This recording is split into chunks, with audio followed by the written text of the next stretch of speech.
These students decided that they were going to pursue their 14th Amendment rights as citizens and sit down at the lunch counter and be treated like normal citizens. Meet Palle Bo, a digital nomad from Denmark on an epic journey around the world. At the age of 50, he made a bold decision. He sold everything, his house, his car, his furniture, and set out with a quest to visit every single country in the world, documenting everything along the way. This is the Radio Vagabond. The last week here in High Point, Davina needed the car, so I had to rent one. That's why I got into an Uber and drove to the car rental company. And funny enough, we've already been talking about Iran, and that was where the driver was born. Sam. Sam? He calls himself Sam. That doesn't sound like an Iranian name. Just because I've been grow up in D.C. It was 45 years. I lived in out of America 19 years, but I lived in D.C. for 45 years.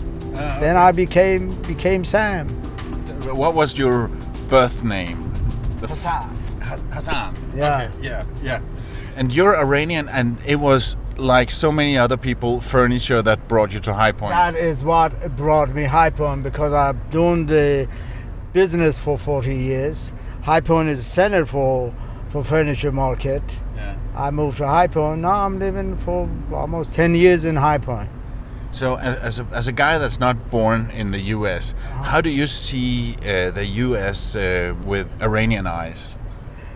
Iranian eye, if you want to see Iranian eye who lives in America, they're positive, they say, they love America.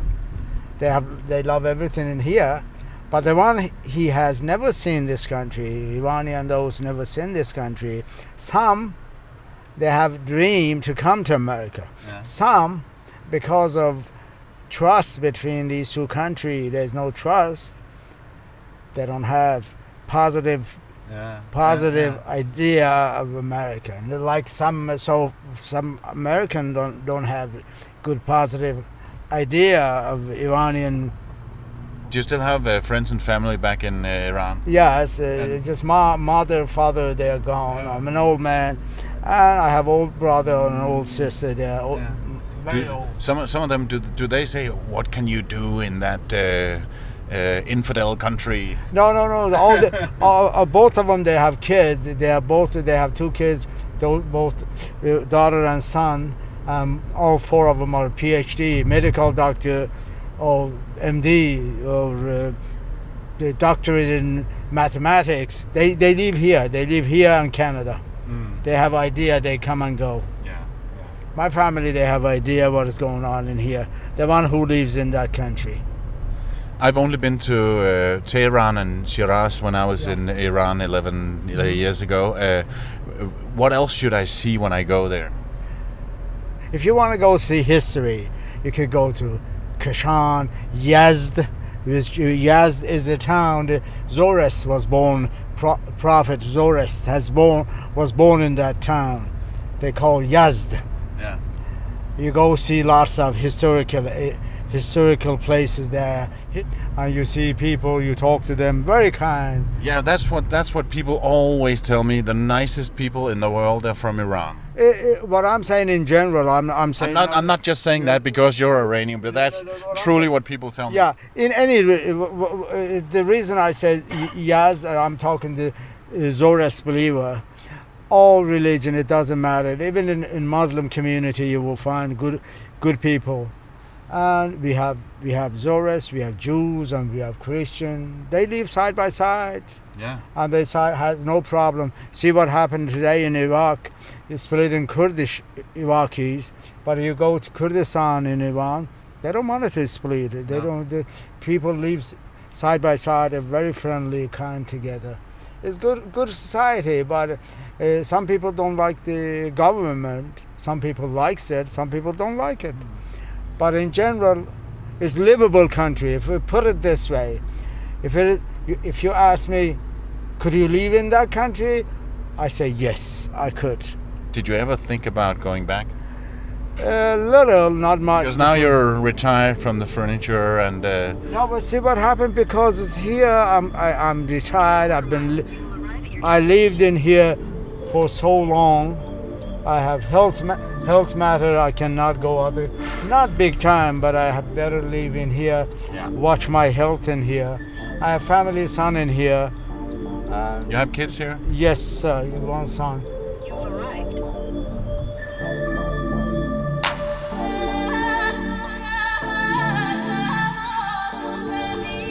This episode is brought to you in part by Hotels25.com. It's a website that helps you find the best deals on hotels and hostels around the world.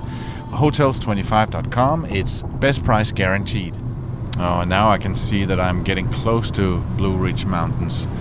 It's more up and down here on the highway, and in front of me I can see foresty mountains, and I can't wait to get closer. So beautiful. And I can take anything you can throw at me, and nothing can get me down. Life is looking so bright, the sun is up again. I'm feeling like I could fly. No clouds in my way, no. And oh, oh, oh, I'm living the good life. And oh, oh, oh, I'm living the good life now. Oh, oh, oh, I'm living the good life. And nothing can get me down, no. Oh. Okay, now I'm in Asheville. And I'm supposed to meet Andrea and her sister somewhere. I'm a little bit late. It's 1:45 p.m. and we're supposed to be here at 1, but they said that was okay because they were late too.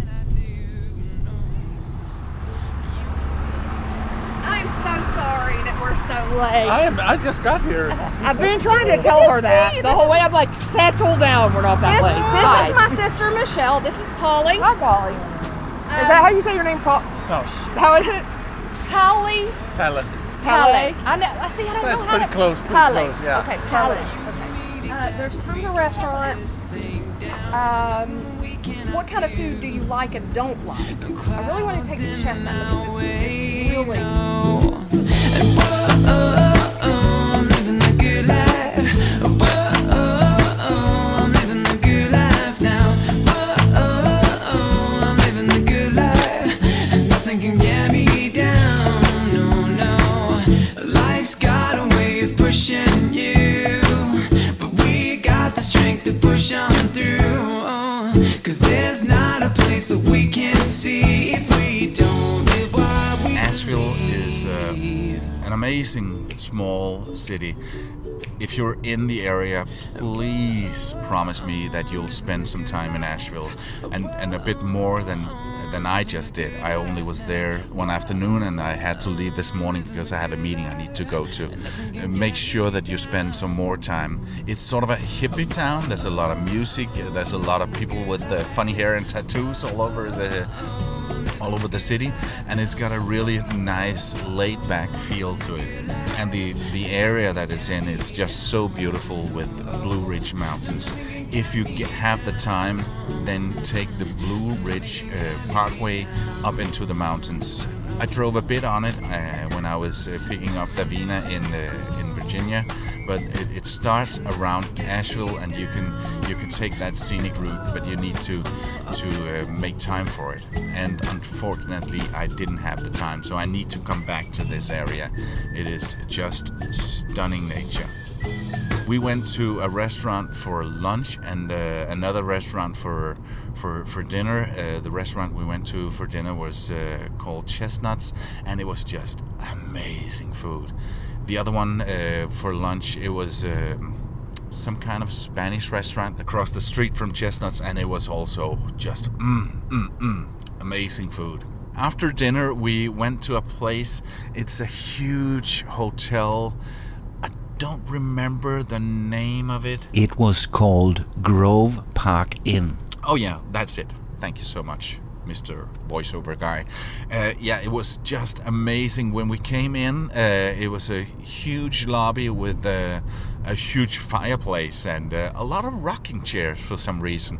Both in front of the fireplace and outside, there were just rocking chairs all over the place. But it's a part of the whole decor and the feel to it. There was a small band playing not that interesting music, but we did hear another band playing somewhere in the hotel. So we walked towards that music and found a party. It turned out to be a bankers convention that we party crashed, and I felt a bit underdressed because, of course, being a bankers convention, a lot of guys in suits and ties, and here I was with shorts and flip-flops and not really dressed for the occasion. So, but nobody kicked us out. There were no signs saying "Get out of here, it's a closed party." But we went in there, and that band was just amazing. Wow, it was good.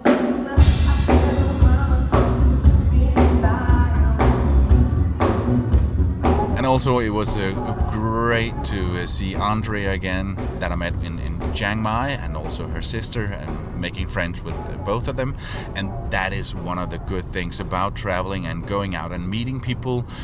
You get to have friends all over the world, and all of a sudden you have the opportunity to meet them again, like I did with Paul Lam in Toronto, that I also met in Chiang Mai. You are listening to the Radio Vagabond podcast. If you like what you hear, please leave a review in iTunes. If you're listening on an iPhone, you can actually do it right there within your podcast app. It's my last day here in High Point. I got one more thing I need to do before I'm getting ready to leave tomorrow morning. I need to go back to the International Civil Rights Museum. When I was there a few weeks ago and got out of the elevator, I literally bumped into the CEO of the museum. His name is John, and I need to go back and talk to him about this place, because the museum is on the location of the very first sit-in here in the US. Have you ever heard about the sit-in movement? Like I mentioned, it started right here in Greensboro, North Carolina on February 1st, 1960. It was back in the day when people of color couldn't use the same restaurants as white people. The Greensboro sit-ins were a series of non-violent protests, and the sit-in movement spread to 54 cities throughout the South, and actually to most of the country. But the primary event took place at the Greensboro F.W. Woolworth store. At this very place is now where you find the International Civil Rights Center and Museum. The Woolworth sign is still there, and so is the counter where the 4 brave African American students were sitting non-violently, not being served, and having people yell horrific things at them, trying to provoke them to start a fight.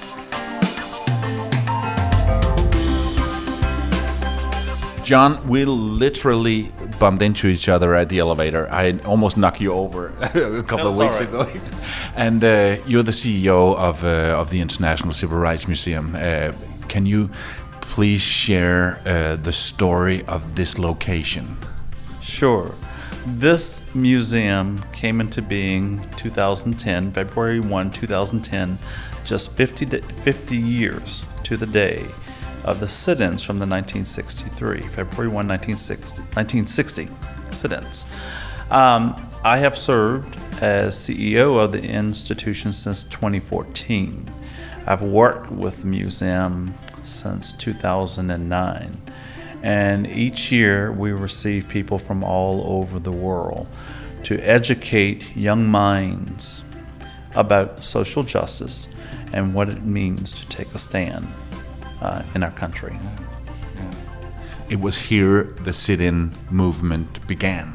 Yes, it was. David Richmond, Franklin McCain, Joseph McNeil, and Ezell Blair came to the F.W. Woolworth lunch counter and sat down. There were just 4 freshmen students from North Carolina A&T, At the time, it was called North Carolina A&T College, but now it's North Carolina A&T State University today. But at that time, It was a whites-only place. You call the it? lunch counter was. Yeah, The lunch counter was a whites-only lunch counter.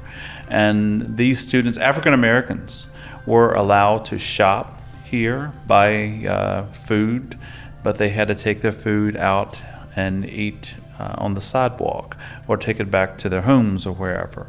But they could not sit at the F.W. Woolworth lunch counter as of February 1, 1960. So these students started planning and decided that they were going to pursue their rights, their 14th Amendment rights, as citizens in this country and sit down at the lunch counter and be treated like normal citizens in our country. And so that demonstration started on that day, February 1, 1960, and continued to July 25th of 1960. And Dudley high school students, they all participated in this bringing about of change in our country. So they came in and they sat down and they weren't served? They were not served. They were ignored until closing time. They were asked to get up and to leave.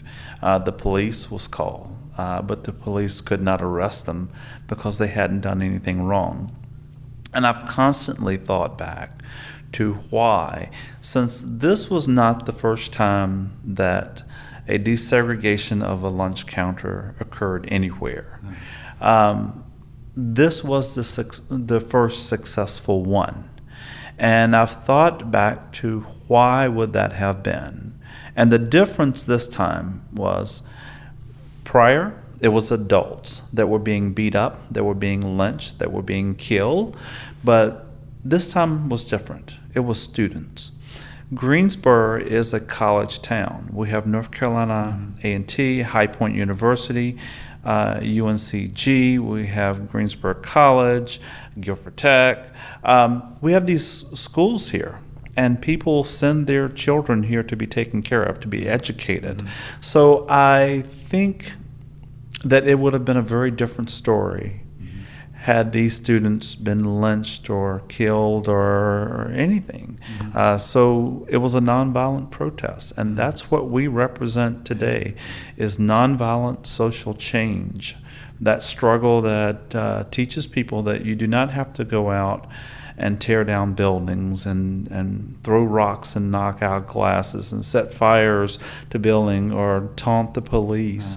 You can take a stand, just as our NFL members are doing today. And the whole movement spread across the country, not only in the South. Yes, it continued to spread, and it was the sleeping car porters on the train, the Brotherhood of Sleeping Car Porters. What was that? They were a union. These car porters were people that were riding the trains and helping white passengers find their way to their seats, bringing food to them. But many of them were not allowed to sleep in those same quarters or eat in those same quarters on the train. So as the train would go from city to city to city, the porters would get off. They would let people know what was happening in Greensboro, in Raleigh, and in other places along the eastern quarter and down in the south. So that's why we say it spread like wildfire.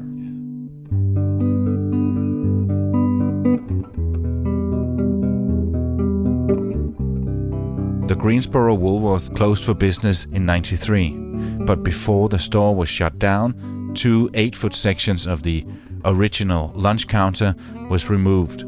One of them was sent to the Smithsonian Institute and is now on display in one of their museums in Washington, D.C., and another part to the Greensboro Historical Museum. The remaining 30 feet of the original countertop remained in place in the old building that was converted into this museum. talking about civil rights, it was almost in my lifetime, so I don't feel it's that long ago, and I'm amazed how it was back then. And things have definitely gotten a lot better, but are we there yet? We have made remarkable strides in this country. I don't think that we're there yet. A lot of people in our economy who are doing very well, who have achieved, they have quote-unquote arrived in society. There were so many other people who have been left behind. And I think that with Colin Kaepernick, he grew up in a biracial family. He is a biracial child, but was raised by white parents. He had 2 other siblings. He saw what it was like to be near a white family, but also to be half black himself, and treated very differently when he would travel on vacation. So while he was a student in Nevada, I believe, he started doing a little soul searching and connecting with that African American experience, and started learning that things were not as a lot of us would assume that they should be.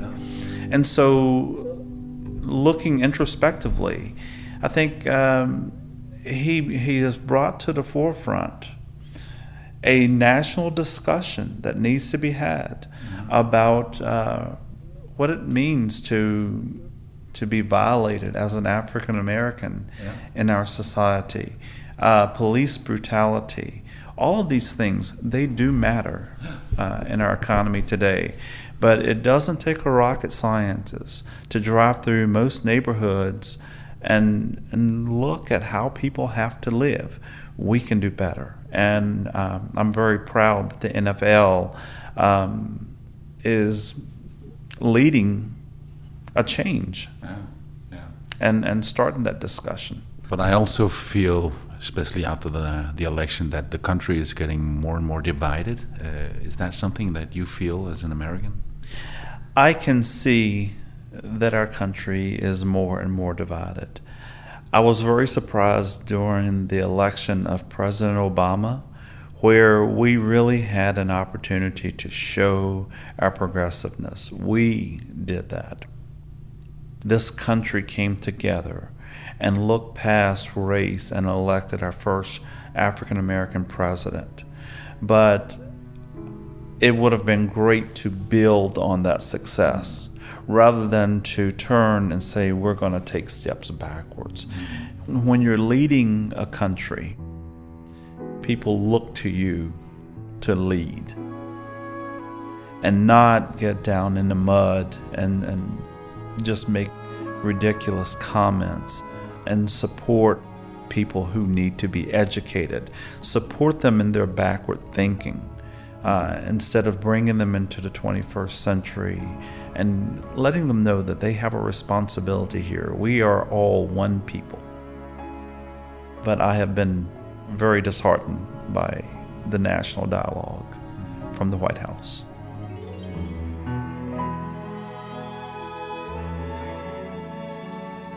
I've taken the tour here, and some of it is very interesting. Some of it is appalling. You have some pictures there that almost made me sick to my stomach. But can you just say, what will people see when they visit this museum? Sure. When we have visitors in, we like to engage them where they are. We like to express to them that this is not just an African American museum. We use an African American struggle to tell the story, a fight for freedom. Now, we are an international civil rights and human rights organization, and many people around the globe have observed what happened right here in Greensboro as a basis for their own struggles. So what people will see when they come here is what led up to this moment, this pivotal moment in our society in 1960 to changing the rules for black and white meeting spaces and public facilities. The students that walk through this museum, they see lynchings, they see hangings, they see African American men burned, they see bombings, and those are very troubling to some people that have never experienced it or even heard about it. But the 8th grade students that visit this museum, they seem mature enough to handle it. At first, they think it's dramatization until we have to let them know time and date and that is a real person that they're looking at in these images. Yeah. But we take folks on through to the lunch counter. Yeah. You have the actual lunch counter here. Yes, the actual lunch counter is here. I was quite impressed by the number of scholars who thought that we had given it away. And a small section of it is in Washington, as far as I know. Yes. Some time ago, the founders of the museum removed a portion of the lunch counter.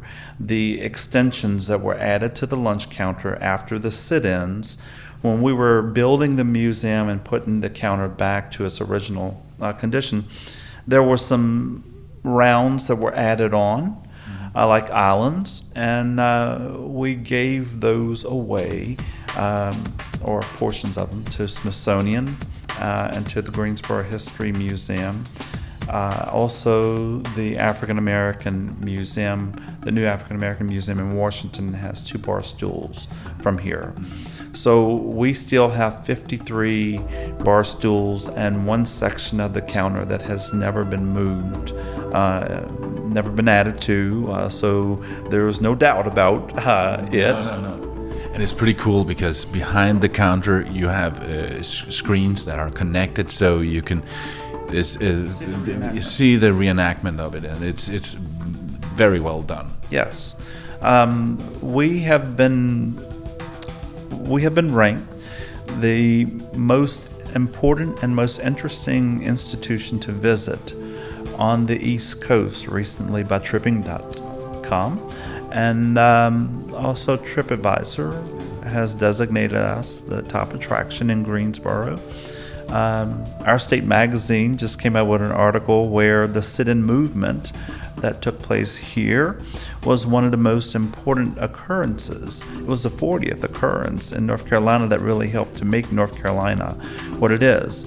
But the employees that work here with such enthusiasm for the last 8 years, they walk in with a level of pride when they're talking about Greensboro and who we are, where we've been, and where we're going. This museum is about the future. It is truly about the future, and we do our best to educate everyone that comes through about their responsibility in contributing toward that progress for a better future. That is an important story that you tell, and it's important that we don't forget. Thank you so much, John. I'm glad I bumped into you. Thank you. Thank you. That's it. I don't think there's any more I need to see or do other than pack my suitcase and be ready to leave tomorrow morning. I'm going to Washington, D.C., and I'm so looking forward to that. My name is Palabo, and I gotta keep moving. See ya.